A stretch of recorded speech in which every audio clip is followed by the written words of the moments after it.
Come on in, everybody, and pull up a chair, sit by the fire, and let's play a game of Palia. Today it was a good time to start this game. This game is a game that is enjoyable. It's one of those cozy MMOs that you just get to enjoy. You just get to sit back, watch the world play out before you. It is fun to see how the cinematics in this are fantastic, but it's fun to see how the world interacts with the player. Right off the bat, we already see how this lovely waterfall leads into this open valley. Now, I did cut out a little bit at the beginning, but you start out resurrected and brought into this world from one of the locals, and they're surprised to see a human. And I have played out a little bit of this before, so just kind of going through, showing off the environment. And here we see one of the first NPCs, Chain, I believe is how you pronounce his name.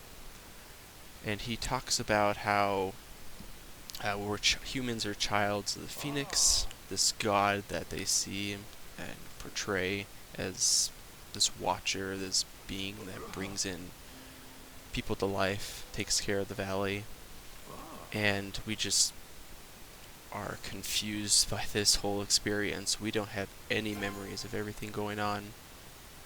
And one thing I do like about this game is that interacting with the NPCs, you get to enjoy seeing that relationship grow. So right there we just saw Chain like our comment. He appreciated that, how we showed an interest in how the world is so amazing. Now, since, again, I played this game a little bit, we immediately jump to heading over to our plot. So this game is similar to The Sims, where it has that open world, but every player in this MMO has their own plot. The plot allows the player to create whatever they like, and here we'll see we're going to start on the plot.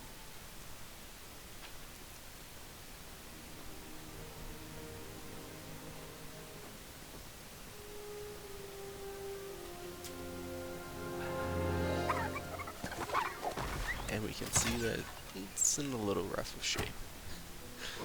But we're going to meet another one of our NPCs for the valley. So we can see here that after Hodari gives us our pickaxe, we are supposed to go through and clean up our lot a little bit. Break rocks, chop some trees, get some debris out of the way. And then while collecting all of that, we find a very interesting item, like an old battery, almost, but it's more of this ancient technology that we will learn more about as we progress. It's been hinted at that there's, like a lot of MMOs, that there's some ancient civilization that's going on. Some ancient civilization that was here, and people are still learning and finding that technology. And then Hodari tasks us with creating a workbench, because no good game hasn't started out with making a workbench and pretty much creating the foundation for everything you do. So Palia is one of those unique MMOs. Not a lot of MMOs allow you to have this level of crafting. Of course, there's different crafting for materials, for weapons, armor, all those different things. Palia is very much not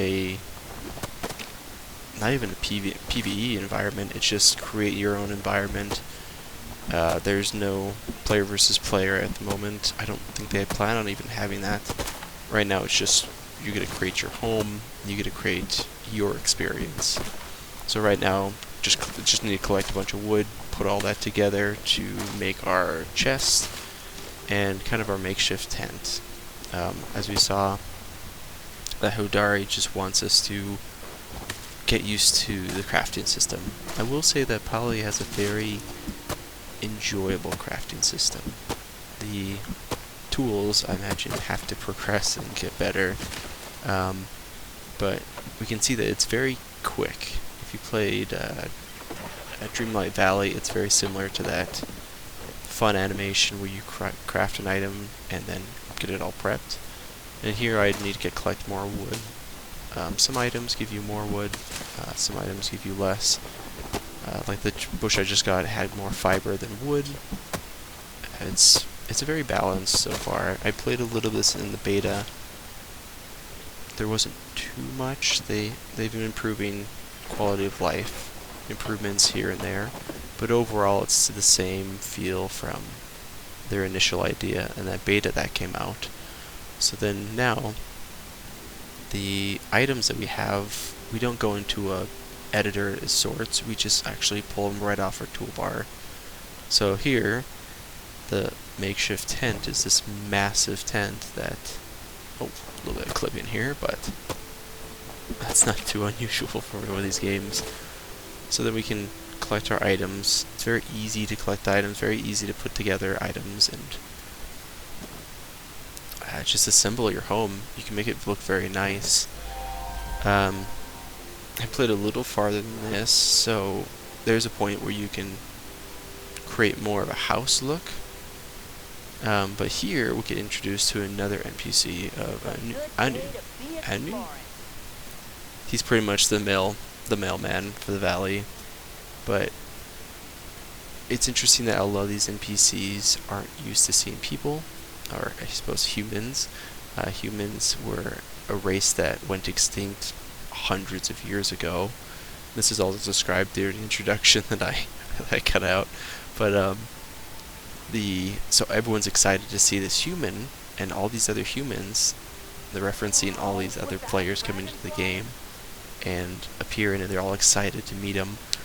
And Anu is very good because he shows us how mail works, and mail's very nice because we meet each of the NPCs for all the different tools. And Einar, the previous guy, he introduces the fishing, gave us a fishing pole in the mail, and Hassian sent us a bow and some arrows and some blueprints there. Oh wow, didn't expect you. So jumping ahead, we played around a little bit with the friends social tab in the background, but here we're just going to be admiring the enjoyable environment. It's a really pretty game. It's very peaceful. There's no imminent threat like a lot of the other MMOs have, where you get started and there's an enemy attacking everybody. It's just very mellow. We get to chat with all the NPCs. Like here we have Hekla, which was part of the character that I unfortunately didn't show at the beginning, but she works with this robot. And jumping ahead, we tested out the social aspect, the multiplayer, and my wife decided to join me.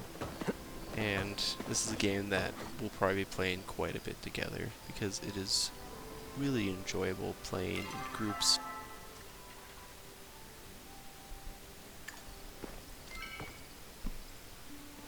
So this MMO is peaceful. I'd say that's a very good way to describe it. Cozy, peaceful, mellow, and the time does shift with the actual time, I believe. So during the night, the game will be at nighttime, and it's based off of your time zone, of course. And there's a lot of skills that you can work on. There's hunting, foraging, bug catching, I believe, and fishing, of course, crafting. There's a lot of different skills to work on. Here we tried working on hunting. Obviously, you can improve your tools. Mine's a very crude bow at the moment, and like your axe as well. Only can work on certain trees. The big trees, you need a better axe. Small trees, you can have a pretty crude axe and it'll work. And here we see the hunting mechanics. If I was a better shot, or maybe if the game wanted to respond to that, I would have made that shot. But you can hunt different critters. These are like little foxes or squirrels, I'm not terribly sure. And then I know they have different deer and they drop different items like antlers and different skins that you can use for crafting items later on. And my wife and I did play a little bit of this during the beta, so we have a little experience with just this starting area a little bit further in. And this game is not quick-paced. There's not a fast pace to get everything done in a short time frame. It gives you plenty of time to collect your wood, collect ore. There's ore laying around the rocks. There's hunting that you need for different materials and different crafting recipes later on. But overall, I really, really enjoy this game. I look forward to recording a lot more and putting more episodes out, because this is one of those games that you could easily play for hours, just like any MMO. The world is very interactive. It's very enjoyable to be in. It doesn't stress you out. You're not constantly rushing to get something done. You have plenty of time. Well, thank you for watching this first episode. I look forward to playing many more episodes, and I will see you in the next video.